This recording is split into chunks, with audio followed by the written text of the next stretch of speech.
బీజేపీకి అయోధ్య నేర్పిన గుణపాఠం.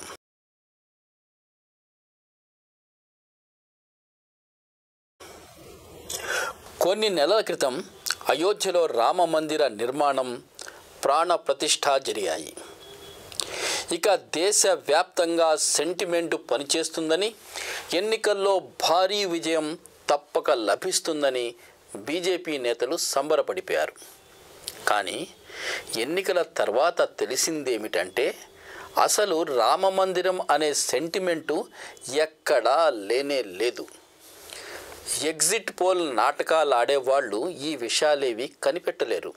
ఎందుకంటే ఎగ్జిట్ పోల్ డ్రామాలో షేరు మార్కెట్లో మదుపరుల కొంప ముంచడంలో వాళ్ళు బిజీగా ఉన్నారు.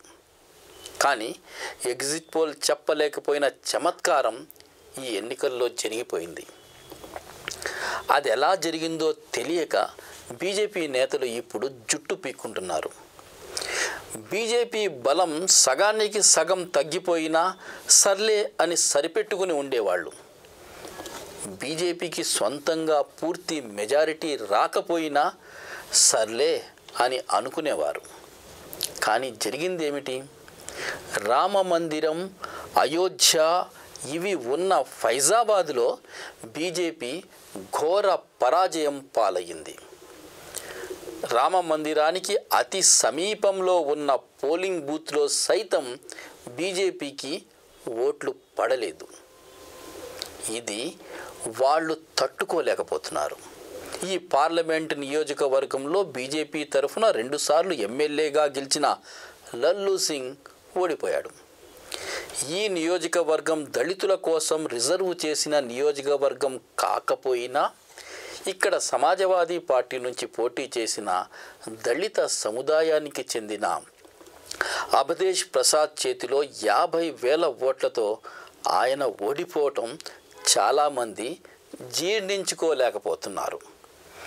జాతీయ ఛానళ్ల పేరుతో స్టూడియోల్లో ఎగ్జిట్ పోల్ నాటకం నడిపిన భజన మీడియాకు కూడా అయోధ్యలో పరిస్థితి అర్థం కాలేదు.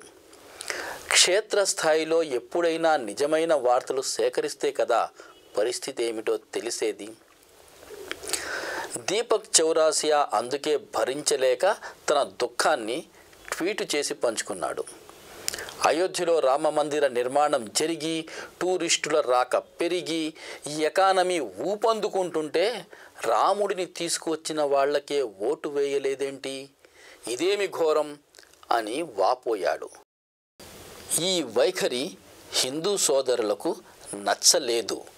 అసలు ఈ నినాదమేమిటి? రాముడిని తీసుకువచ్చిన వారికి ఓటేయాలి అనడమేమిటి? ఇదేమన్నా వ్యాపారమా? ఒక చేత్తో ఇచ్చి మరో చేత్తో పుచ్చుకోవడానికి? ఇది మర్యాద పురుషోత్తముడిగా పేరు పడిన శ్రీరాముడిని అవమానించడం కాదా అని వాళ్ళు ఈ డామినేషన్ను తిరస్కరించారు. క్యాలిక్యులేషన్ దెబ్బతింది.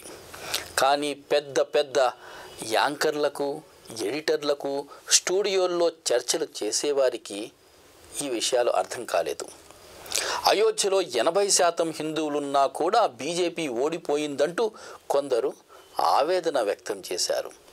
అయోధ్యలో మాత్రమే కాదు, దేశంలో చాలా ప్రాంతాల్లో హిందువులు 80%కి పైబడి ఉన్నారు. హిందువులందరూ బీజేపీకే ఓటేయాలని బలవంత పెడుతున్నారా? దేశంలో ఈ 80:20 ఫార్ములా అమలు చేయాలని బీజేపీ చాలా కాలంగా ప్రయత్నిస్తూనే వచ్చింది. హిందువులైనా కూడా బీజేపీకి ఓటేయాలని రూలేం లేదు.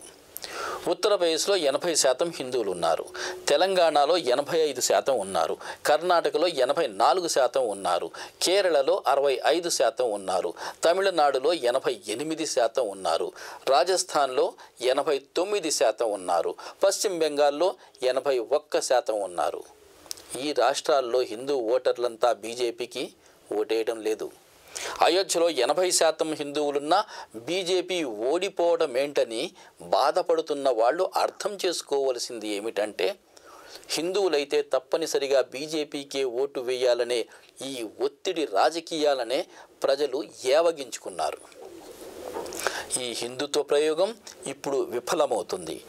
బీజేపీ ఐటీ సెల్ చేసే అతి వ్యవహారాలతో చాలామంది విసిగిపోతున్నారు. ట్విట్టర్లో ఇలాంటి అనేక ట్వీట్లు కనిపిస్తాయి. ఈ ట్వీట్లలో హిందువులపై ఆగ్రహావేశాలు, బీజేపీని ఓడించారనే ద్వేషం కనిపిస్తుంది. స్వంత పేరు కూడా చెప్పుకునే ధైర్యం లేని సోషల్ మీడియా ఐడీలతో ఈ ప్రచారం చేస్తుంటారు. ఇలాంటి వాళ్ళు హిందూ ధర్మాన్ని కాపాడేస్తున్నాం అంటూ ఉంటారు. హిందువులు ప్రమాదంలో ఉన్నారు కాబట్టి మోడీకి ఓటేయమన్నారు. మోడీకి ఓటు వేయకపోతే అసలు హిందువే కాదు పొమ్మంటున్నారు. అలా హిందూ ధర్మాన్ని మోడీతో లింక్ చేసే ప్రయోగం, మంచి హిందువులు కేవలం మోడీకే ఓటేస్తారనే ప్రచారం ఇప్పుడు బెడిసి కొట్టింది. చాలామంది హిందువులు దీన్ని వ్యతిరేకించారు. అయోధ్యలో బీజేపీ ఓడిపోవడానికి ఇంకో పెద్ద కారణం ఉంది. ఈ కారణం స్టూడియోల్లో కూర్చున్న పెద్ద పెద్ద గోదీ మీడియా యాంకర్లకు తెలియదు. కానీ క్షేత్రస్థాయిలో పనిచేస్తున్న సగటు రిపోర్టర్లకు బాగా తెలుసు. ఎందుకంటే ఈ గోదీ యాంకర్లు నిజాలు ఎప్పుడూ ప్రజలకు చూపించలేదు, తెలుసుకునే ప్రయత్నమూ చేయలేదు. అందుకే ఇప్పుడు ముఖాలు చూపించలేని పరిస్థితిలో ఉన్నారు. గోదీ యాంకర్లంటే ఏమిటో ఇప్పుడు ప్రజలకు స్పష్టంగా అర్థమయ్యింది. కానీ సాధారణ రిపోర్టర్లకు అయోధ్యలో ఏం జరిగిందో బాగా తెలుసు. అయోధ్యలో 2200 కన్నా ఎక్కువ దుకాణాలు, 800 ఇళ్ళు, 30 గుళ్ళు, 9 మస్జిదులు కూలగొట్టి రాంపథ్ నిర్మించారు. ఈ రాంపథ్కు అయోధ్యలో రామ మందిరానికి ఎలాంటి సంబంధము లేదు. టూరిస్టుల రాకపోకలకు సౌలభ్యం కల్పించడం కోసం చేసిన పని. ఈ క్రమంలో స్థానికులు అనేక కష్టాల పాలయ్యారు. కానీ ప్రభుత్వం పట్టించుకోలేదు. అయోధ్యలో కరసేవలో పాల్గొన్న అనేక కుటుంబాలు కూడా ఇప్పుడు రోడ్డున పడ్డాయి. ఇళ్ళు, దుకాణాలు కూల్చేశారే కానీ పునరావాసం, నష్టపరిహారాలు ఏమీ ఇవ్వలేదు. అనేక మంది ముసలివాళ్ళు ఇప్పుడు వృద్ధాశ్రమాల్లో తలదాచుకునే పరిస్థితి వచ్చింది. ఇది బుల్డోజర్ రాజ్యం. ముస్లింల ఇండ్లను, దుకాణాలను బుల్డోజర్లతో కూల్చిన దృశ్యాలు దేశం చాలా చూసింది. కానీ వీటిని మాత్రం గోదీ మీడియా చూపించలేదు. ఇలాంటి పనులు చేస్తే ప్రజలు క్షమిస్తారా? పైగా ఇక్కడ పెద్ద స్థాయిలో భూ దురాక్రమణలు, కుంభకోణాలు కూడా జరిగాయి.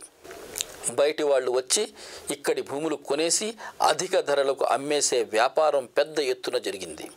పెద్ద పెద్ద కార్పొరేట్లు అడుగు పెడుతున్నారు. ఇక్కడ ఇప్పుడు పెద్ద పెద్ద హౌసింగ్ ప్రాజెక్టులు కట్టబోతున్నారు. శ్రీరాముడి పేరుతో జరుగుతున్న ఈ వ్యాపారాలను ప్రజలు గుర్తించారు. మతం పేరు చెప్పి నడిపిన రాజకీయాలను సమాజ్వాదీ పార్టీ కుల సమీకరణాలతో చిన్నాభిన్నం చేసింది. స్థానిక సమస్యలను, ప్రజా సమస్యలను ప్రజల్లో ప్రచారం చేసి ఈ మత రాజకీయాలకు సవాలు విసిరింది. ఇవే కాక పరీక్షా పత్రాల లీకు సమస్య ప్రభుత్వాన్ని కుదిపేస్తుంది. నిరుద్యోగంతో యువత ఆగ్రహిస్తుంది. పరిస్థితులు ఇలా ఉంటే ఎగ్జిట్ పోల్ నాటకాలతో గోదీ మీడియా స్టూడియోలో ఎంటర్టైన్మెంట్ కార్యక్రమాలు నిర్వహించింది. రామ మందిరం పేరుతో బీజేపీ నడుపుతున్న రాజకీయాలను ప్రజలు గుర్తించారు. ఉత్తరప్రదేశ్లో, అయోధ్యలో 80% హిందువులున్నారన్నది నిజమే. కానీ వారిలో అత్యధికులు విద్వేష రాజకీయాలను ఏవగించుకుంటున్నారు. గంగా జమున తెహజీబ్కు పుట్టినిల్లు ఉత్తరప్రదేశ్. ఉద్యోగాలు, ఉపాధి అవకాశాలు ఇవ్వకుండా, అధిక ధరలను అదుపు చేయకుండా, కేవలం రామ మందిరం పేరు చెబితే చాలు హిందువులు ప్రతి ఎన్నికలో ఓటేస్తారని భావించిన వాళ్లకు ఓటర్లు తగిన బుద్ధి చెప్పారు. మోదీ ఇప్పుడు మరలా ప్రధాని అయినా మునుపటి మాదిరిగా ఇష్టారాజ్యం చలాయించే పరిస్థితి లేదు. సంకీర్ణ రాజకీయాల్లో నితీష్ కుమార్, చంద్రబాబులతో సహా అనేక పార్టీలను బుజ్జగిస్తూ ప్రభుత్వాన్ని నడపాలి. ప్రజలు ఇచ్చిన సందేశం ఇదే.